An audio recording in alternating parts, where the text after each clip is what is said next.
What do you think? ATC 70? Do we put a big Piranha motor in it and some slicks on the back? Or do we keep it like this? All right, guys, we got something special in the shop. I don't say that very often, and I don't take it very lightly. What I found here is really, I think it's really cool. The older I get, the more I appreciate the history and the provenance of some of these machines. And I know that's a big fancy word, but it fits here. It really does. I found this beautiful little ATC 70. It's the oldest 70 I've ever run across. Interestingly enough, that's what's special about this one, is what year is this ATC 70? And that's what's we're going to talk about today. We're going to figure out exactly what year it is. Some of you have already seen the tank sticker and you think you know what year it is. Well, let's see if that still holds true at the end of this video. Browsing through Marketplace, minding my own business, not doing anything wrong, and this pops up, and the price was more than I felt that it was worth. It needs everything, guys. It needs tires, it needs a number plate, the brakes are locked up on it, they don't work.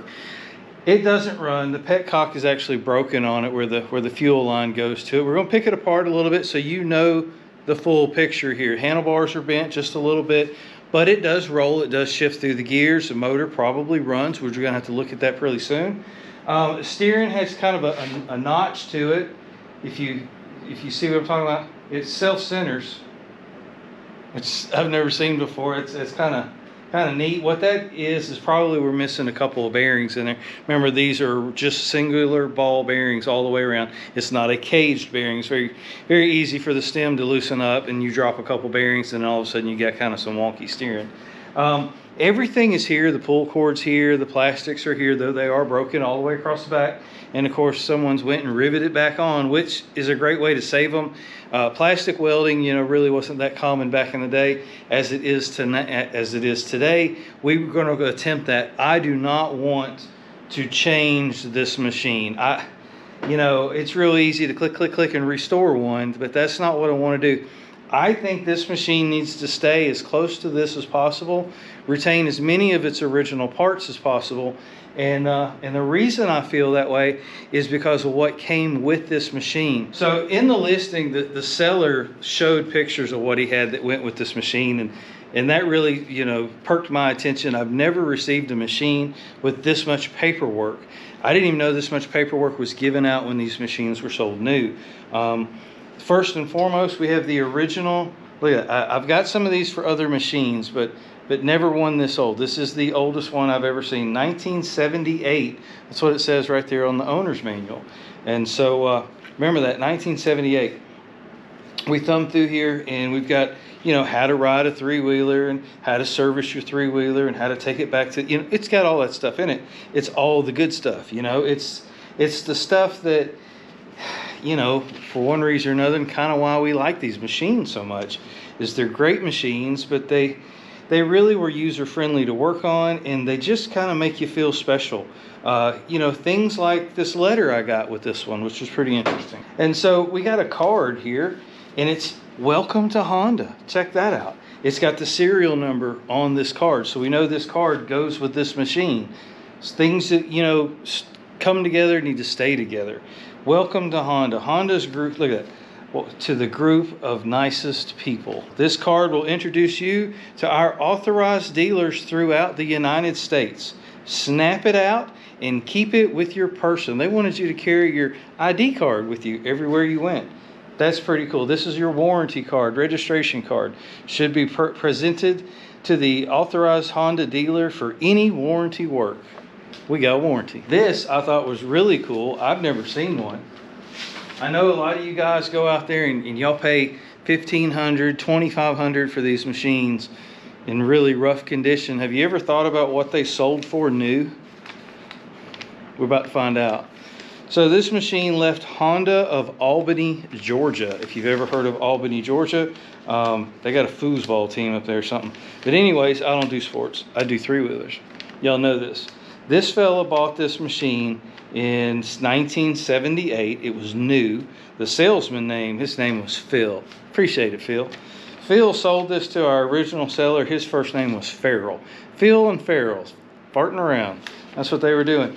Selling price was $498. Sales tax was $14.94 for a grand total. Now, he chose not to finance this machine. He ended up paying for it outright, and because he did so, there was no financing charges on it. $513.94 is what this machine sold for in 1978. Isn't that crazy? I've never seen a bill of sale on a three-wheeler. I know that others have, but I have not. So this is pretty cool. But this is what makes this machine special. I got a letter here from Honda to the original owner, and I'll just take a moment and read it to you. Honda American Honda Motor Company California Gardener 1978年冬月 C80 お客様各位 See, now for all of you, these are Japanese machines. You have to read their letters in Japanese.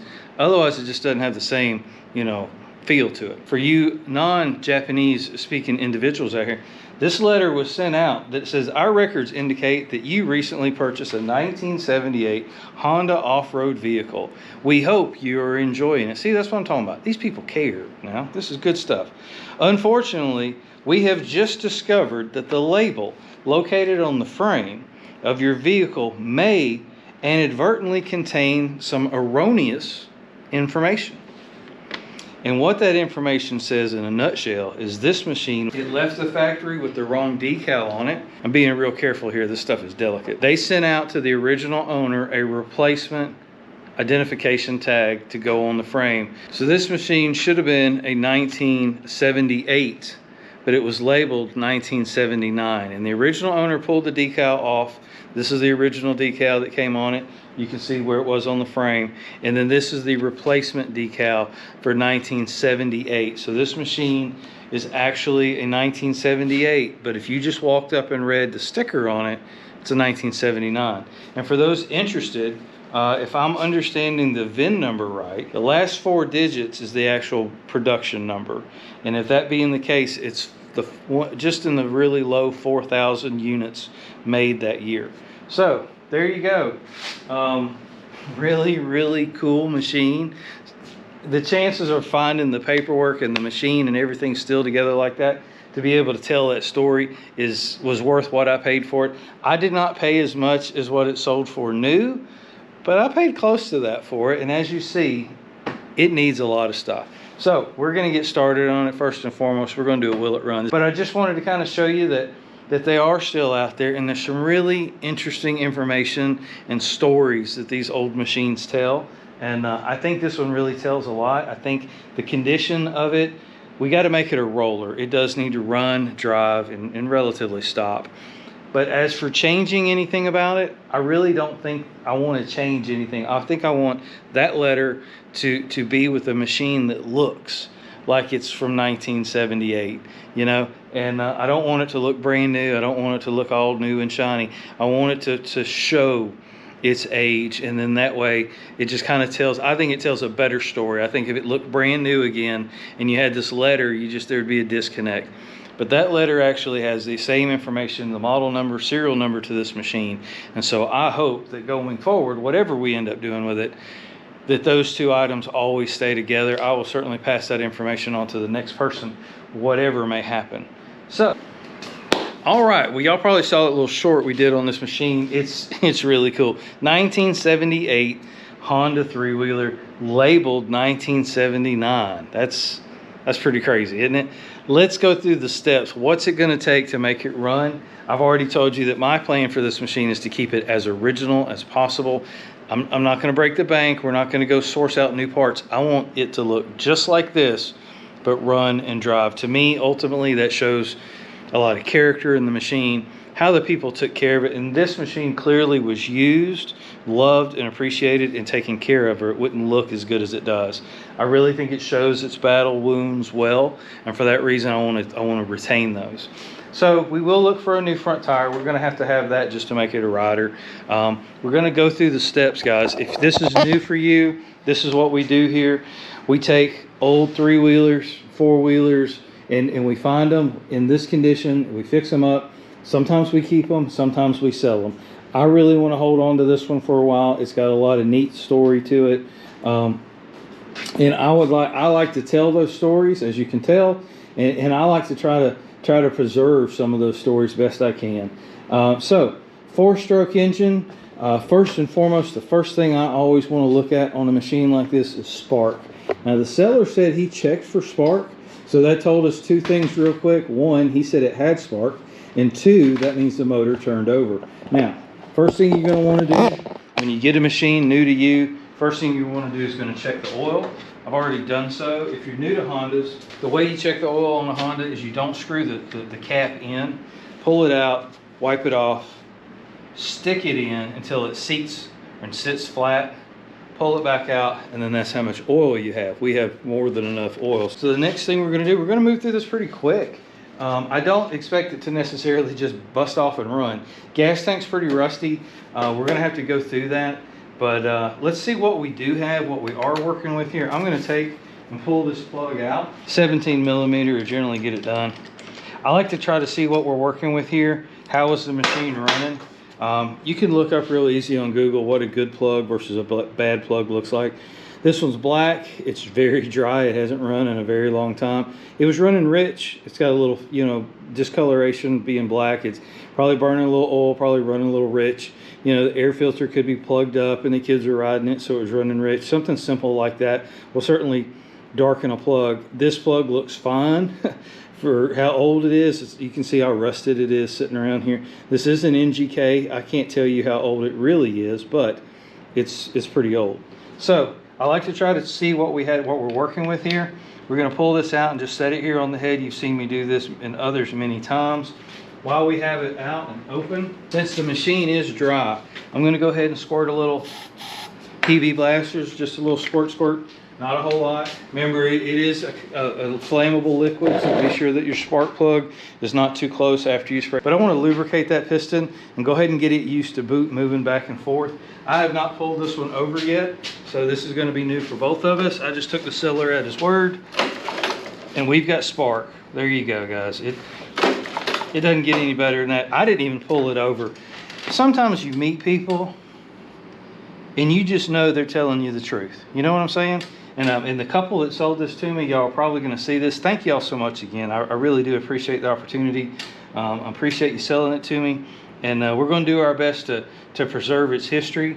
And that's for us here, that's what it's all about, is educating, you know, other people on the steps to go through, but preserving the history of these really cool machines. So the seller was 100% accurate. We've got spark. We've got pull cord pulls over. We don't hear any strange noises. Compression would be the next thing that we would want to check. But I tell you what, I'm feeling pretty lucky. This is how confident I think I am in this machine. I'm going to put this back in here. And I think we're just going to shoot a little carb cleaner to it.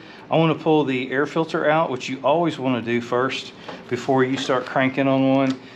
If you've got a rat's nest in there, or you know, a broken down air filter, that big red that just came in, that air filter was atrocious.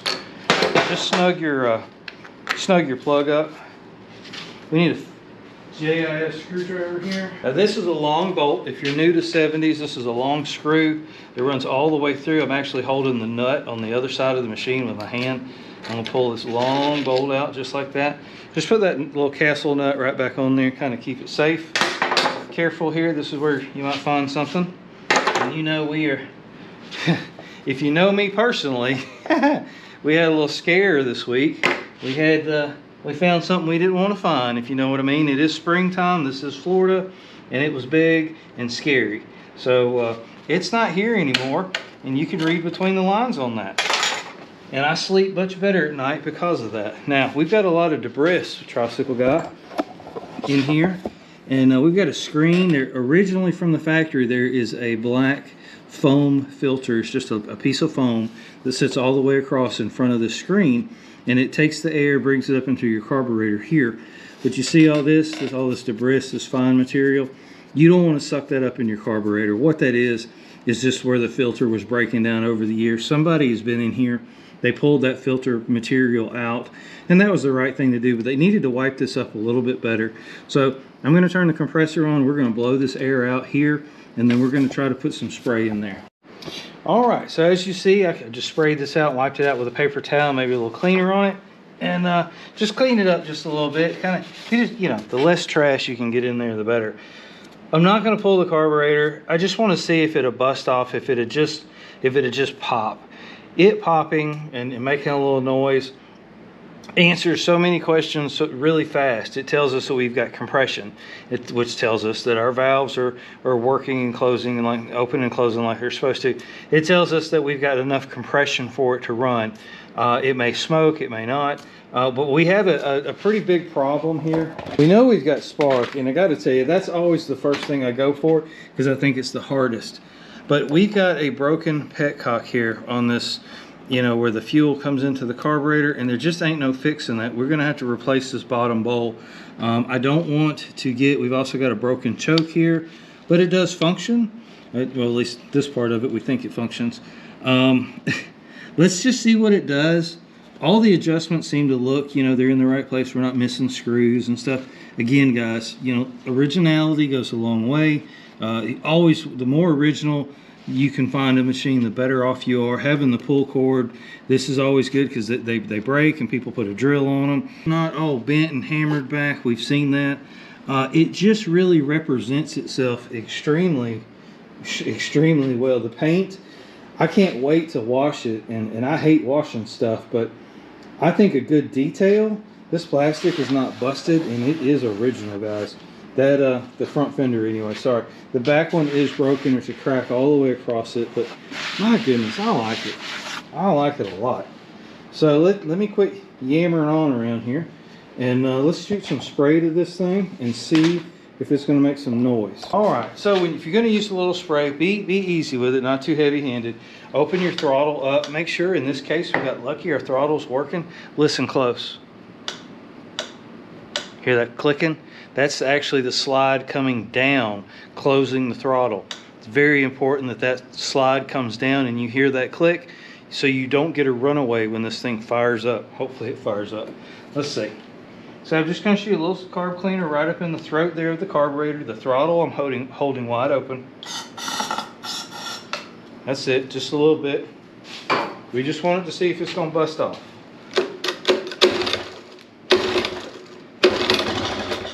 There we go.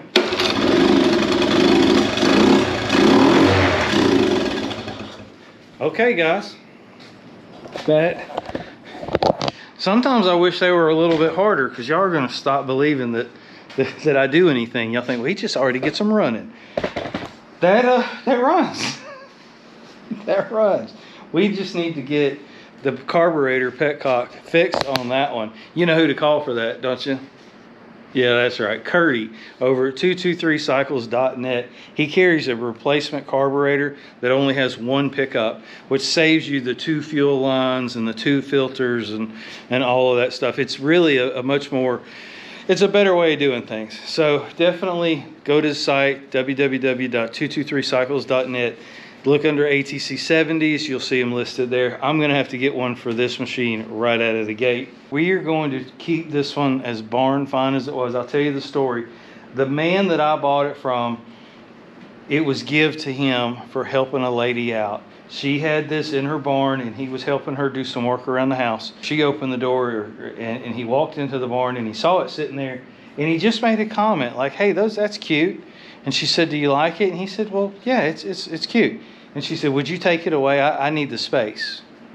So he got it in trade for doing some work, and he posted it for sale. This was listed for over 2 weeks, and I just didn't have the time free to go and get it. And the guy, I reached out to him, and I told him that I was interested in it. I said I just needed to work a little bit, you know, on the budget. And he said I was the only guy that messaged him about that. Paperwork was in the listing, and nobody jumped on it. We're not out of the woods yet. We're gonna have to clean and line the tank. We're gonna have to put a tire on here. I believe that is an original tire. We have an Atsu whammy last right here. It says so. That is really cool. These are some Nankangs, you know. and those are not OE, but look at them. They still got the nipples on the top of the tire. Is that not crazy? Somebody put tires on this thing, probably, you know, in the 80s sometime when they wore out.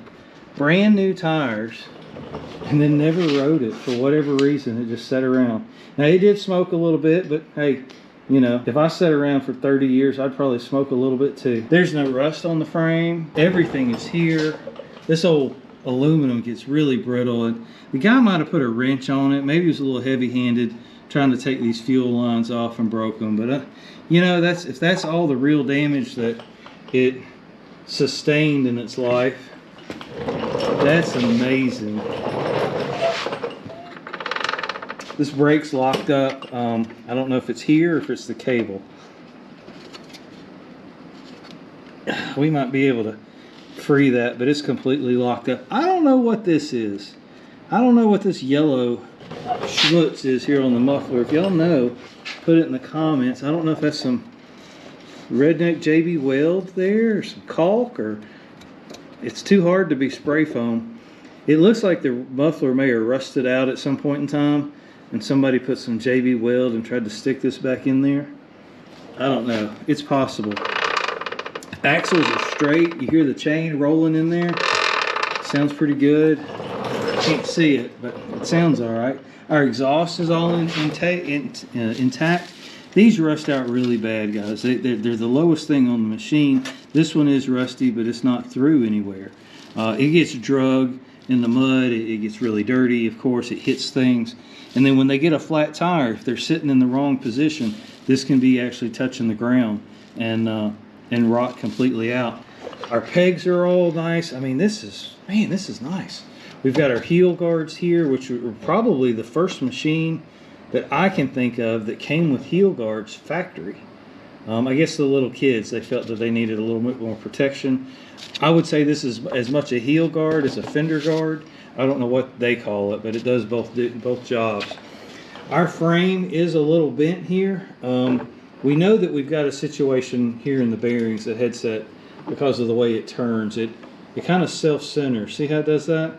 I've never seen one do that before. I'm gonna have to ask somebody if that's right or not. But here's your telltale sign. See these little marks right here on the back of the fender? What that is the kids are riding it and it's bent, and it rubs these little castle nuts here on the front. And at a full turn, you'll see that bolt just does nick the fender. So when you walk up on one of these machines, if you see a line all the way across, or this one is only at full turn, what that tells you is the frame is bent just a little bit. When you see the line all the way across, then the frame's bent a lot. Now, if the fender's missing, then I can't help you out. But that is a telltale sign of if the frame, the backbone here, this gets bent, the front end takes a hit, boom here, and it bends down, and the backbone is just one steel pipe, and that's real easily bent. This actually bends more here, and I think the reason it bends here is because the kids are holding on, and because they're pushing here with their body weight, and the forks come back, it bends the neck of the frame, or the backbone of the frame, and it's easier than it actually bends the forks. But we know how to fix it. It's a simple fix. We've seen it in other videos. We can straighten that out. It only needs a slight adjustment to miss that.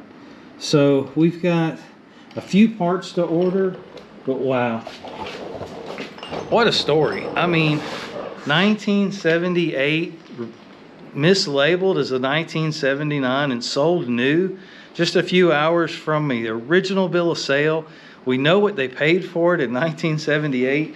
It's crazy to think that paperwork stayed with that person, and the lady that gave this to the guy I bought it from had the presence of mind that, hey, he might want the paperwork too. And of course, the guy selling it to me, he wanted to pass the paperwork on. He understood the importance of it and what it could mean to the next person. It runs. Does it drive? I don't know. Does it stop? I don't know. Let's get a carburetor, because I really can't put any fuel to it without that carburetor working, and see if we get it idling, and see if we've got gears and brakes. We definitely have to work on the brakes.